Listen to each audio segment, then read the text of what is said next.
नमस्कार दोस्तों, आज हम मैट्रिक में पूछे जाने वाले कुछ महत्वपूर्ण प्रश्न पर आज हम चर्चा करते हैं जो कि इतिहास से है। जैसे में आज हम लोग जानेंगे इतिहास का प्रथम पाठ से कि नेपोलियन बोनापार्ट ने यूरोप में राष्ट्रवाद का प्रसार कैसे किया। पहले तो हम ये जान लेंगे कि राष्ट्रवाद का मतलब क्या होता है, राष्ट्रवाद है क्या। तो देखिए, राष्ट्रवाद का मतलब ये होता है कि देश के प्रति सोच और लगाव की भावना ही राष्ट्रवाद कहलाता है। तो वही क्वेश्चन है कि नेपोलियन बोनापार्ट ने यूरोप में राष्ट्रवाद का प्रसार किया कैसे। तो चलिए, इसका उत्तर है कि नेपोलियन ने विजित राज्यों में राष्ट्रवादी भावना उजागर कर दिया। उसके युद्ध और विजयों से उनके राष्ट्र में फ्रांसीसी आधिपत्य के विरुद्ध क्या हुआ, आक्रोश पनपा, यानी आक्रोश जन्मा, जिसने राष्ट्रवाद का विकास किया। दूसरा क्वेश्चन है 1830 से 48 की क्रांति की सामान्य विशेषता क्या थी। मतलब फ्रांस में जो क्रांति हुआ उस क्रांति की विशेषताएं क्या थी। तो इसका आंसर हम सजा के देंगे तो और अच्छा रहेगा। तो ऐसे लिख सकते हैं कि फ्रांस की 1830 से 48 की क्रांति की विशेषताएं निम्नलिखित थी। इसमें एक नंबर में हम देख के लिख सकते हैं कि सभी क्रांतिकारी प्रतिक्रियावादी निरंकुश शासन की समाप्ति चाहते थे। यहाँ पर एक शब्द है निरंकुश शासन। इस निरंकुश शासन का अर्थ होता है वैसा शासन जिस पर कोई लगाम न हो, जिसका कोई विरोध करने वाला ही न हो, वही निरंकुश शासन कहलाता है। तो क्रांतिकारी लोग जो थे इस निरंकुश शासन की समाप्ति करना चाहते थे। दूसरा इसका विशेषता ये भी है कि वे उदारवाद और राष्ट्रवाद की समर्थक थे। अब यहाँ पर भी एक उदारवाद शब्द आया है। इस उदारवाद का मतलब क्या होता है। तो उदारवाद का मतलब होता है आज़ाद, जो कि एक लैटिन शब्द है जिसका अर्थ होता है लीवर से लिया गया है। इसका अर्थ होता है आज़ाद। तो इसकी एक विशेषता यह है कि उदारवाद और राष्ट्रवाद का समर्थक थे इस क्रांतिकारी, मतलब इस क्रांति की एक विशेषता ये भी है। अगला है कि वे वैधानिक शासन की मांग कर रहे थे। वैधानिक शासन कहने का मतलब हुआ कि नियम कानून के अनुसार शासन की मांग कर रहे थे। फिर चौथा नंबर की विशेषता ये भी है कि इटली और जर्मनी में क्रांतिकारी एकीकृत राष्ट्र का निर्माण करना चाहते थे। मतलब ये कि जो इटली जो था और जर्मनी उन अलग अलग राज्यों में बिखरा हुआ था, तो वहाँ के क्रांतिकारी सोच रहे थे कि एक हो जाए। इस इटली को एक करना चाहते थे और इस जर्मनी को एक करना चाहते थे, उसका निर्माण करना चाहते थे। तो एक विशेषता ये भी था, इसके लिए क्रांति हुआ। फिर पाँचवा इसकी विशेषता ये है कि अन्य स्थानों में निरंकुशवाद से स्वतंत्रता और नागरिक अधिकारों की सुरक्षा भी एक क्या बन गया, इसकी विशेषता बन गया। तीसरा नंबर क्वेश्चन है 1848 की फ्रांसीसी क्रांति के कारणों का उल्लेख करें। देखिए, ये क्वेश्चन दूसरे तरीके से भी पूछ सकता है कि 1848 के फ्रांसीसी क्रांति का क्या कारण था। तो 1848 में फ्रांसीसी क्रांति क्यों हुआ, क्वेश्चन सब वही है, आपका आंसर भी एक ही रहेगा। तो देखिए, 1848 में फ्रांसीसी क्रांति हुआ, इसका कारण अब हम लोग समझते हैं कि 1830 के बाद वहाँ पर एक राजा का शासन होता है जिसका नाम था लुई फिलिप। लुई फिलिप का प्रधानमंत्री गीजो, याद रखिएगा ये गीजो को, यह एक प्रतिक्रियावादी एवं सुधार विरोधी था। यह कोई चीज़ को सुधार करने वाला नहीं था। सुधारवादी दल के नेता उस समय थेयर्स थे और थेयर्स ने 22 फरवरी 1848 को फ्रांस के राजधानी पेरिस में एक सुधार भोज का आयोजन किया, जिसमें बहुत सारे लोग एकत्रित हुए। लेकिन राजा के द्वारा यह जो सुधार भोज आंदोलन था उस पर रोक लगा दिया गया, जिसके कारण जगह जगह पर पेरिस में विरोध प्रदर्शन हुआ और इसी प्रदर्शन के कारण इस पर राजा के द्वारा गोलियां चलवा दी गई थी।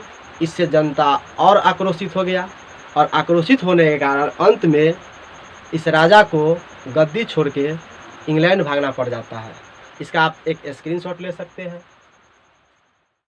आइए अब चौथा नंबर क्वेश्चन देखते हैं।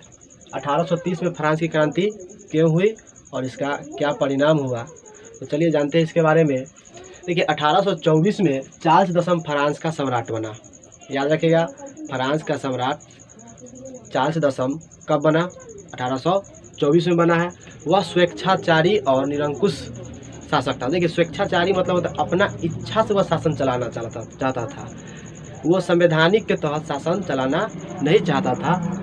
कहता है उसने उदारवादियों का, देखिए उदारवाद के मतलब होता है आज़ाद, यानी कि उसने उदारवादियों का दमन तथा नागरिक स्वतंत्रता का हनन किया।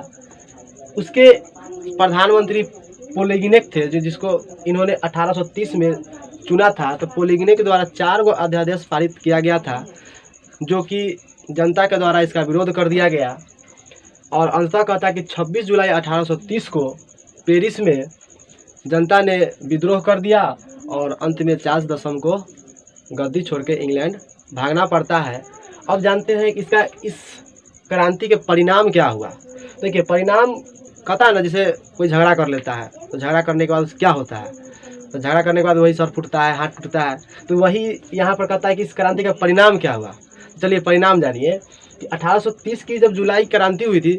अब देखिए, इस क्रांति को हम जुलाई क्रांति के नाम से भी जानते हैं। क्यों? क्योंकि यह जो क्रांति हुई थी 1830 में, यह जुलाई माह में हुई थी, इसीलिए हम लोग इसको जुलाई क्रांति के नाम से भी जानते हैं। तो कन्फ्यूज नहीं हुइएगा कि जुलाई क्रांति किसे कहते हैं। तो देखो, यही क्रांति को जुलाई क्रांति कहते हैं। तो देखिए, इसका परिणाम जानते हैं कि 1830 की जो जुलाई क्रांति हुआ, इससे क्या हुआ कि वहाँ पर बुर्बो राजवंश की शासन खत्म होकर वहाँ पर आर्लियंस वंश के लुई फिलिप का शासन आ गया। याद रखिएगा, कौन सी शासन खत्म हुआ है? बुर्बो वंश का शासन खत्म होकर आर्लियंस वंश के लुई फिलिप का शासन वहाँ पर क्या होता है? आरंभ होता है। और वहाँ पर संवैधानिक राजतंत्र की ही स्थापना होती है और यह उदारवाद और राष्ट्रवाद की विजय थी। चलिए इसका भी एक स्क्रीनशॉट ले लीजिए। आइए, 5वां क्वेश्चन है, मेजनी का परिचय दीजिए।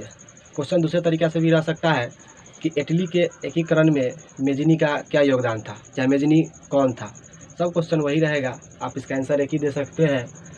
पहले ये जान लीजिए कि मेजनी का जन्म कब हुआ। तो मेजनी का जन्म होता है 1805 में। मेजनी को इटली के एकीकरण का मसीहा कहा गया है, इसको पैगंबर भी कहा गया है। राष्ट्रवादी भावना से प्रेरित होकर मेजनी कार्बोनारी की सदस्यता ग्रहण करता है और वह 1830 से 31 के विद्रोह में उसने बढ़ चढ़ के हिस्सा लेता है। तंत्रवादी उद्देश्यों का प्रचार करने के लिए मेजनी ने यंग इटली की स्थापना किया था, जो कि 1831 में, तथा यंग यूरोप की स्थापना यह जो है 1834 में किया था। वह ऑस्ट्रिया को प्रभाव से इटली को मुक्त करना चाहता था, यानी कि आज़ाद करना चाहता था।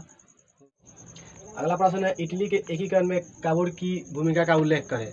या इस तरह से भी क्वेश्चन रह सकता है कि काउंट काबूल की संक्षिप्त परिचय दीजिए। तो चलिए इसके बारे में जानते हैं। काबूल का जन्म होता है 1810 ईस्वी में। काबूल को इटली के एकीकरण का राजनीतिज्ञ भी कहा जाता है।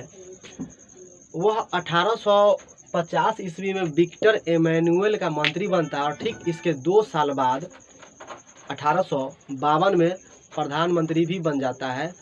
उसके बाद उसने प्रधानमंत्री बनने के बाद उसने सैनिक और आर्थिक सुधार के द्वारा सार्डिनिया की स्थिति थोड़ा सुदृढ़ कर देता है। इसके बाद वह पेरिस शांति सम्मेलन में उसने इटली के एकीकरण की प्रश्न उठाता है और 1859 ईस्वी में ऑस्ट्रिया को पराजित कर काबूल ने लोम्बार्डी पर भी क्या कर लेता है? अधिकार कर लेता है। इसका आप एक स्क्रीनशॉट ले सकते हैं। आइए, 7वां नंबर क्वेश्चन है, गैरिबाल्डी कौन था? इटली के एकीकरण में उसकी क्या भूमिका थी? तो चलिए जानते हैं। गैरिबाल्डी इटली का एक राष्ट्रवादी था।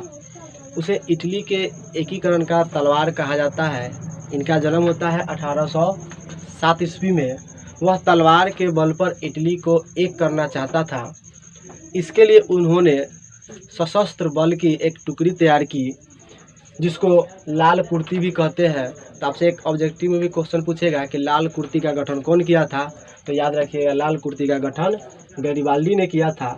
कहता है कि नेपल्स एवं सिसिली को जीतकर उन्होंने विक्टर एमैनुअल को सौंप दिया। वह पोप के राज्यों पर भी आक्रमण करना चाहता था, लेकिन इसके लिए जो है विक्टर एमैनुअल ने उसको अनुमति नहीं दिया। यहाँ पर अब आपका चैप्टर समाप्त होता है। फिर अगले वीडियो में मिलते हैं आपसे। तब तक के लिए धन्यवाद।